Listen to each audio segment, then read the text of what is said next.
Hi hello welcome to Indian knowledge university.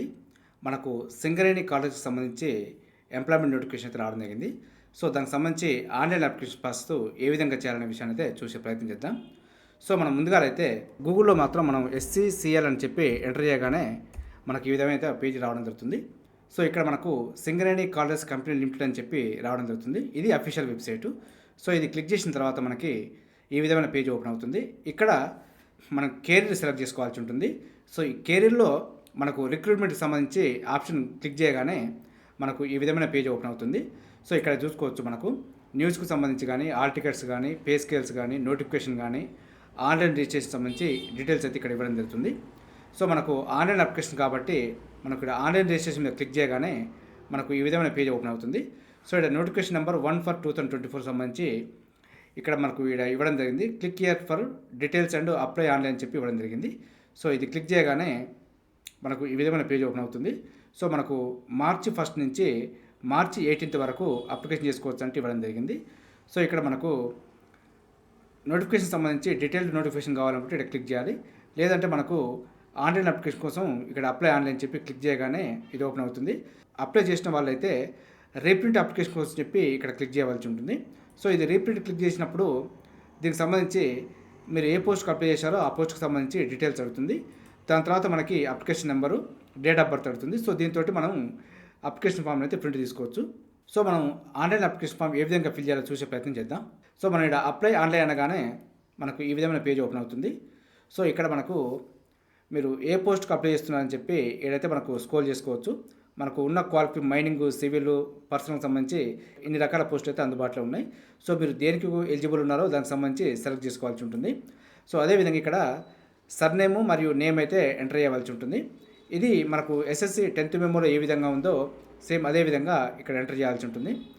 మనకు father name, అదేవిధంగా మనకు ఐడి కార్డు టైప్ అడుగుతుంది. Aadhaar card, passport, voter ID, PAN card, driving licence. So దీనికి సంబంధించి మీరు ఏది సెలెక్ట్ చేసుకుంటే దానికి సంబంధించిన నెంబర్ అయితే మీరు ఇక్కడ ఎంటర్ చేయవలసి ఉంటుంది. మీకు జెండర్ అడుగుతుంది, మేల్, ఫీమేల్. అదేవిధంగా SSC రెగ్యులరా లేకపోతే ప్రైవేట్ అని చెప్పి అడుగుతుంది. సో రెగ్యులర్ చదివిన వాళ్ళు రెగ్యులర్ క్లిక్ చేయండి. ఎవరైతే ఓపెన్ చదివి ఉంటారో వారైతే ప్రైవేట్ క్లిక్ చేయండి. అదేవిధంగా మనకు బేసిక్ డేటాకు సంబంధించి కొన్ని డీటెయిల్స్ ఇక్కడ లోకల్, నాన్ లోకల్ అడుగుతుంది. సో లోకల్ ఎవరు, నాన్ లోకల్ అనే విషయం చూసుకొని మీరు లోకల్, నాన్ లోకల్ సెలెక్ట్ చేసుకోండి. దాన్ని తెలవడం వాళ్ళైతే ఇప్పుడు చూపించే ప్రయత్నం చేస్తాను. సో లోకల్ క్యాండిడేట్ సంబంధించి చూసుకుంటే కొమరంభీం, ఆసిఫాబాదు, అదేవిధంగా మంచిర్యాల, పెద్దపల్లి, జయశంకర్, భూపాలపల్లి, ములుగు, ఆదిలాబాదు, నిర్మల్, జగిత్యాల, కరీంనగర్, రాజన్న సిరిసిల్ల, అదేవిధంగా Kothagudem, Bhadradri, Khammam, Mahabubabad, Jangaon, Warangal rural and Warangal urban ఈ జిల్లాల వారు మాత్రమే లోకల్ క్యాండిడేట్కి రావడం జరుగుతుంది. సో ఈ జిల్లా కాకుండా మిగిలిన వాళ్ళంతా నాన్ లోకల్ కిందకి రావడం జరుగుతుంది. ఇప్పుడు చూపించినట్టుగా మీకు ఏ జిల్లాకు సంబంధించిన వాళ్ళు ఆ జిల్లాకు సంబంధించి చూసుకొని లోకల్, నాన్ లోకల్ సెలెక్ట్ చేసుకోండి. అదేవిధంగా మీది నేటివ్ స్టేట్ అని చెప్పి అడగడం జరుగుతుంది. సో ఎగ్జిక్యూటివ్ క్యాడర్కి దేశవ్యాప్తంగా అప్లై చేసుకోవచ్చు కాబట్టి దేశంలో ఏ స్టేట్ వాళ్ళైనా అప్లై చేసుకోవచ్చు. సో నాన్ ఎగ్జిక్యూటివ్కి అయితే మాత్రం ఓన్లీ తెలంగాణ వాళ్ళకే అవకాశం ఉంది. సో మన తెలంగాణ వాళ్ళైతే తెలంగాణకు సంబంధించి సెలెక్ట్ చేసుకోవాల్సి ఉంటుంది. మీ నేటివ్ డిస్టిక్, అదేవిధంగా నేటివ్ డిస్టిక్ చూసుకుంటే 33 జిల్లాలకు సంబంధించి ఇవ్వడం జరుగుతుంది. క్యాస్ట్, మీరు ఏ క్యాస్ట్కి సంబంధించిన వాళ్ళైతే ఆ క్యాస్ట్కి సంబంధించి సెలెక్ట్ చేసుకోవాలి. అదేవిధంగా PWD క్యాండిడేట్ అయితే దానికి సంబంధించి సెలెక్ట్ చేసుకోవాల్సి ఉంటుంది. అందులో మీరు అప్లై చేసుకున్న పోస్టును బట్టి ఇక్కడ మీకు అయితే మారుతుంటాయి. సో కొన్ని పోస్టులకు కొన్ని ఎలిజిబిలిటీ ఉంది, కొన్ని పోస్టులకు కొన్ని ఎలిజిబిలిటీ లేవు. కాబట్టి మీరు సెలెక్ట్ చేసుకున్న పోస్టును బట్టి ఇక్కడ మీకు రావడం జరుగుతుంది. అదేవిధంగా మీరు సింగరేణి ఎంప్లాయీస్ అయి ఉంటే దానికి సంబంధించి SN పెట్టాలి, లేదంటే నోన్ పెట్టండి.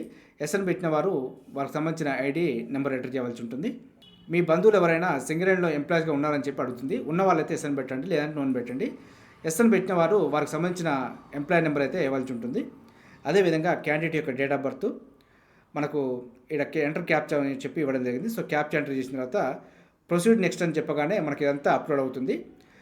మీకు ఏదైనా డౌట్ అనిపిస్తే మీరు 8 ఆప్షన్ చేసుకోవడానికి అయితే అవకాశం ఉంది ఇక్కడ. నెక్స్ట్ మనకు కమ్యూనికేషన్ సంబంధించి అడ్రస్ అయితే ఇవ్వడం జరిగింది. హౌస్ నెంబర్, మీరైతే పర్మనెంట్ అడ్రస్ కాకుండా మీరు ఇంకా వేరే దగ్గర ఎక్కడైనా ఉంటే దానికి సంబంధించిన అడ్రస్ కూడా ఇచ్చుకోవచ్చు. సో ఇది అడ్రస్ ఫర్ కమ్యూనికేషన్ సంబంధించి హౌస్ నెంబర్, స్టేటు, విలేజ్, డిస్టిక్, స్టేటు, పిన్ కోడ్, అదేవిధంగా వ్యాలిడ్ మొబైల్ నెంబరు అండ్ మళ్ళీ re-enter mobile number, email ID. Mobile number and email ID మాత్రం వ్యాలిడ్ ఇవ్వండి. ఎందుకంటే మీకు సెలక్షన్ ప్రాసెస్ అయిపోయే వరకు కూడా కమ్యూనికేషన్ అయితే ఈ రెండింటి ద్వారానే జరుగుతుంది. అదేవిధంగా మనకు ఎడ్యుకేషన్ క్వాలిఫికేషన్ సంబంధించి చూసుకుంటే క్వాలిఫికేషన్ అయితే మీరు ఏ పోస్ట్కి అప్లై చేస్తున్నారో ఆ పోస్ట్కు దగ్గర మీకు క్వాలిఫికేషన్ ఉందా చూసుకోండి. చూసుకున్నప్పుడు మీకు ఆ పోస్ట్కి సంబంధించిన క్వాలిఫికేషన్ సెలెక్ట్ చేసుకోండి. తర్వాత మీకు సబ్జెక్టు ఏ యూనివర్సిటీ చదివారు, అదేవిధంగా పర్సంటేజ్ ఆఫ్ మార్క్స్, మీకు ఏ ఇయర్లో పాస్ అయ్యారని చెప్పి మనకైతే సెలెక్ట్ చేసుకోవాల్సి ఉంటుంది. మీకు అప్లై చేసిన పోస్ట్కు రెలవెంట్ ఎక్స్పీరియన్స్ ఉందని చెప్పి అడగడం జరుగుతుంది. ఉంటే ఎస్ఎన్ పెట్టండి, లేదంటే నోన్ పెట్టండి. మీరు కనుక ఎంప్లాయ్ అయి ఉంటే మాత్రం దానికి సంబంధించి డీటెయిల్స్ అయితే ఇవ్వండి.